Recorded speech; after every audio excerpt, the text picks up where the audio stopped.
Hello everyone, I'm Intense Thrills, and in this video, I'll be doing a Boulder Dash review.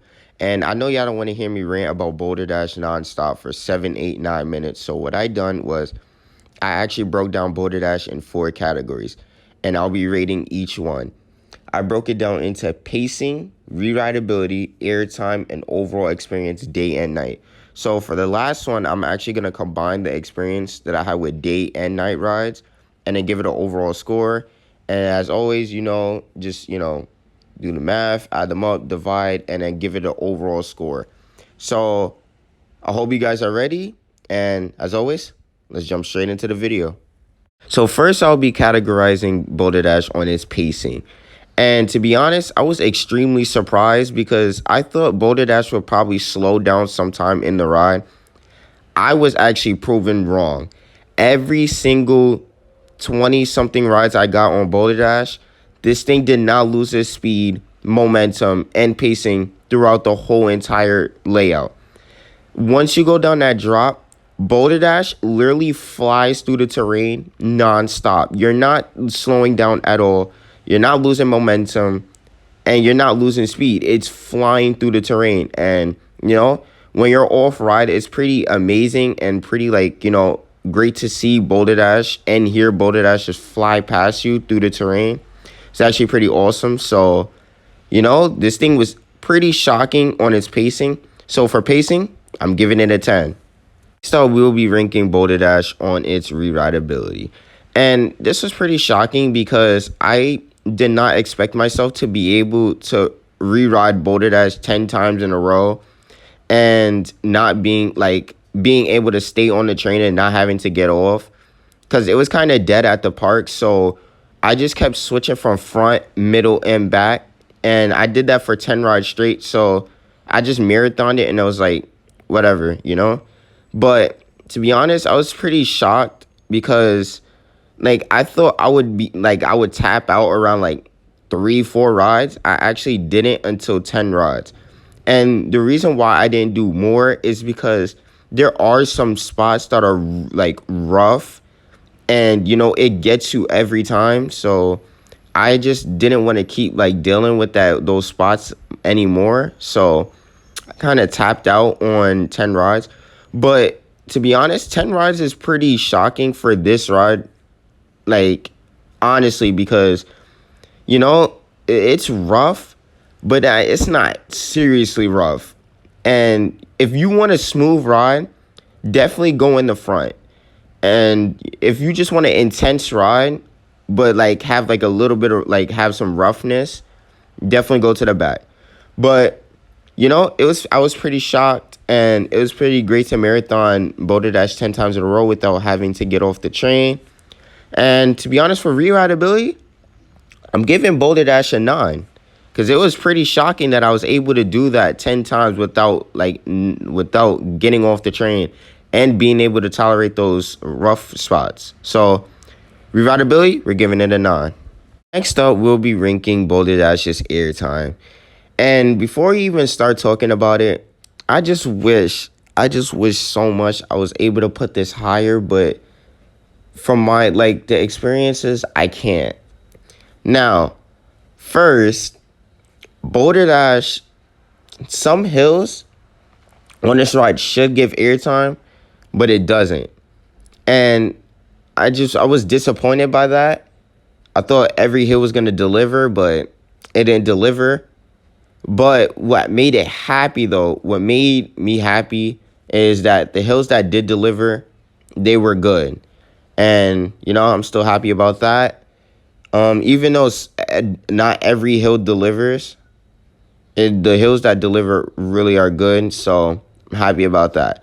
Number 2, if you want some really good airtime, definitely hit up Boulder Dash at night. The morning, the airtime is okay. It doesn't really hit as good as it would at nighttime because Boulder Dash is more warmed up and the airtime is so good at nighttime. And I love the airtime at nighttime. It's so good. Number 3, you want to hold up your lap bar. I want to say this again.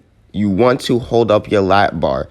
do not have your hands up the whole ride, because if you have your hands up the whole ride, the hills that do deliver doesn't really deliver good airtime if you like having a lap bar just sitting on you. So you definitely want to hold up your lap bar, because if you hold up your lap bar, those airtime moments are seriously really good. And you definitely want to experience some good airtime on this ride while just flying through the terrain. So definitely hold up your lap bar during the ride. And number 4, lastly, like I said, this ride has some really good airtime.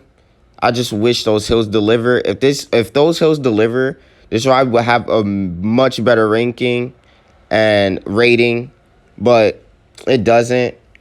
But seriously, overall, I'm very surprised and very happy about the airtime moments on this ride. And definitely holding up your lap bar really helps, so I'm happy about that. But for airtime, the overall rating I'm giving for airtime is an 8. So next we'll be doing overall experience day and night. Now I'll be talking about daytime first, and I'll be talking about night rides. Now daytime, like I said, the airtime doesn't really hit. Even though you're holding up your lap bar, the airtime is still okay. And, I know Boulder Dash still has to warm up. I can understand that.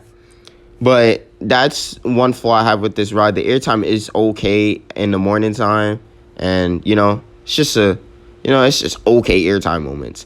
Now, this has nothing to do with the ride. It's just a me thing, but I feel like it's not as cool to fly through the terrain at morning than you would at night. It's just a me type thing. It has nothing to do with the ride, but that's how I feel about them. Everything else delivers good in morning time, so that's a good thing. And, morning time is still a great experience. Now, we'll be talking about nighttime. Guys, seriously, do I even have to talk about this? Like, I think we should know by now. Like, do I even have to talk about this? Like, seriously, out of all the coasters I have ridden, this is probably the best night rides I ever get. Boulder Dash is so amazing at night. It's insane. Like, it's mind-boggling. You just flying through the terrain at nighttime is something amazing and serious. You just flying past trees, not even knowing where you're going because it's so dark. The drop is so good at nighttime because you don't even know it's coming because it's so dark. The pacing is so good at nighttime because it's warmed up. The airtime is so much better at nighttime than the morning time. Like, this thing is just so amazing at nighttime, and the re-rideability just is a plus at nighttime because you just have to. So for nighttime, I'm giving, for overall experience, for day and night, I'm giving it a 9.